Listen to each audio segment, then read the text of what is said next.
ఆలగడ్డ పట్టణంలోని special enforcement కార్యాలయంలో sub SI Jilan భాషా సోమవారం రోజున పాత్రికేయులతో మాట్లాడుతూ ఉన్నతాధికారుల ఆదేశాల మేరకు తమ స్టేషన్ పరిధిలో గల 5 మండలాలు తనిఖీలు నిర్వహిస్తున్నామని, అందులో భాగంగా ఈరోజు రుద్రవరం మండలంలోని శివాలయం వద్ద బెల్ట్ షాప్ నిర్వహిస్తున్న వ్యక్తిని అదుపులోకి తీసుకుని అతనిపై కేసు ఫైల్ చేయడం జరిగిందని, అలాగే అతను విక్రయిస్తున్న మద్యం సీసాలు 14 క్వార్టర్స్ 4 బీర్లు సీజ్ చేయడం జరిగిందని తెలిపారు.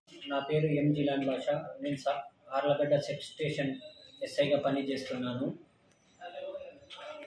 మా additional SP KP Praveen Kumar sir, enforcement superintendent Rammohan sir ఆదేశాల మేరకు మాకున్న పరిధిలో 5 మండలాల్లో ప్రతిరోజు అక్రమ రవాణా, నాటు సారాయి, ఇసుక మీద ముమ్మరంగా తనిఖీ చేస్తున్నాం. అందులో భాగంగా ఈరోజు రుద్రవరం మండలం రుద్రవరం శివాలయం వద్ద తిమ్మయ్య అనే వ్యక్తి వద్ద 14 నిప్పులు, classic blue fine whisky water bottles seize చేశాం. అదేవిధంగా ఒక 5 బూల్ బీర్లు అతనితో ఉండడం వల్ల అతని మీద కేసు కట్టి అరెస్ట్ చేయడం జరిగింది.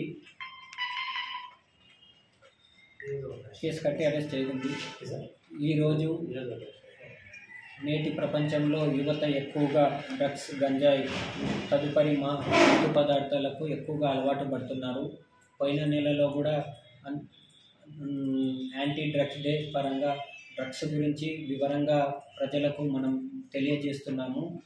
ఇప్పుడున్న ప్రభుత్వం కూడా డ్రగ్స్ మీద స్పెషల్గా ఒక వింగ్ క్రియేట్ చేయాలని చూస్తుంది. అందులో మీకు ఏదైనా సమాచారం ఉంటే మమ్మల్ని తెలియపరచాలని చెప్పి మనస్ఫూర్తిగా తెలుసుకుంటున్నాను.